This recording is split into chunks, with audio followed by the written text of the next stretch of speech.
عالم برزخ کی سیر سے متعلق حضور علیہ السلام کا ایک خواب کہ حضور علیہ السلام نے عالم برزخ جو قبر والی زندگی ہے اس کے متعلق ایک خواب دیکھا، اور جبرائیل علیہ السلام اور میکائیل علیہ السلام حضور علیہ السلام کو سیر کراتے ہیں۔ سمرۃ بن جندب رضی اللہ تعالیٰ عنہ سے روایت ہے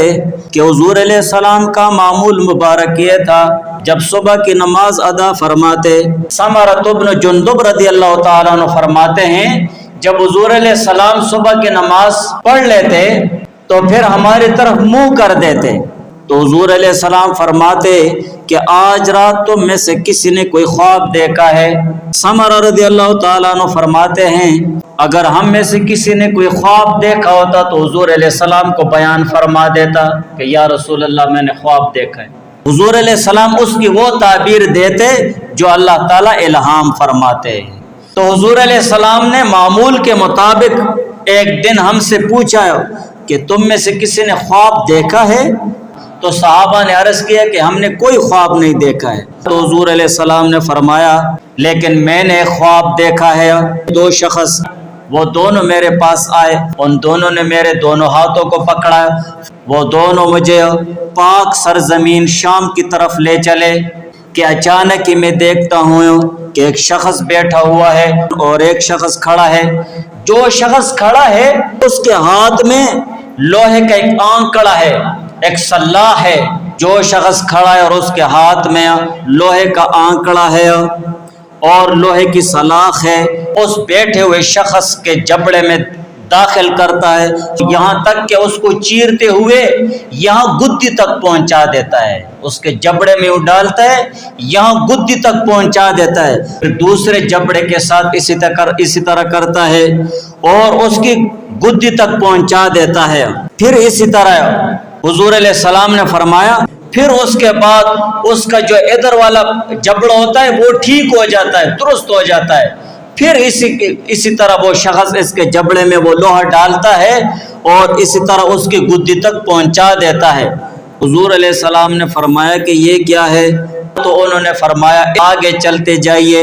اور بھی بہت سارے عجائبات دیکھنا ہے۔ یہاں تک کہ ہم چلے گئے، یہاں تک کہ ہم پہنچے ایک ایسے شخص کے پاس جو چت لیٹا ہوا تھا، اور اس لیٹے ہوئے شخص کے پاس ایک شخص کھڑا ہے جس کے پاس بہت بڑا پتھر ہے، چٹان ہے، اس کے ساتھ اس کا سر کچلتا ہے۔ جب وہ کھڑا شخص اس پڑے ہوئے شخص کو مارتا ہے سر پہ، اس کا سر کچل جاتا ہے تو وہ پتھر دور لڑکتا ہوا گر جاتا ہے۔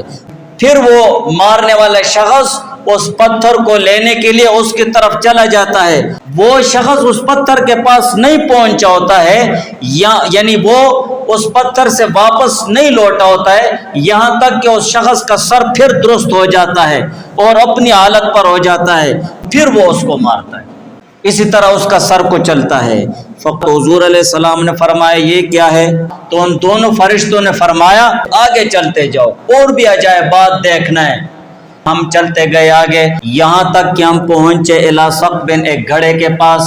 جو تنور کی طرح تھا، اوپر والا حصہ اس کا تنگ تھا اور نیچے والا حصہ اس کا کھلا تھا، اس کے اندر آگ بھڑک رہی تھی۔ اس کے اندر جو لوگ تھے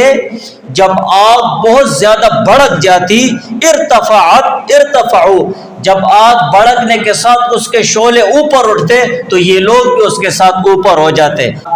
یہاں تک کہ یہ لوگ اس تندور سے نکل جاتے، اور جب آگ تھوڑی کم ہو جاتی تو یہ پھر اپنی جگہ واپس چلے جاتے۔ اس میں ننگے مرد اور عورتیں تھیں۔ پھر حضور علیہ السلام نے فرمایا کہ یہ کیا ہے؟ تو دونوں فرشتوں نے عرض کیا آگے چلتے جائیے۔ ہم آگے گئے، یہاں تک کہ ہم ایک نہر کے پاس پہنچے جس میں پانی کے علاوہ خون ہی خون تھا، اور ایک شخص وہ اس نہر کے درمیان کھڑا تھا اور ایک شخص نہر کے کنارے پر کھڑا تھا، اور جو شخص نہر کے کنارے کھڑا تھا اس کے پاس سامنے پتھر پڑے ہوئے تھے۔ جو شخص نہر کے درمیان تھا خون میں، وہ جب آگے بڑھتا اور یہ کوشش کرتا کہ میں اس نہر سے نکل جاؤں، تو وہ نہر سے باہر کھڑا شخص پتھر اٹھاتا اور اس کے منہ پر مارتا، اس کو وہاں ہی واپس کر دیتا جہاں سے وہ شروع ہوا ہوتا ہے۔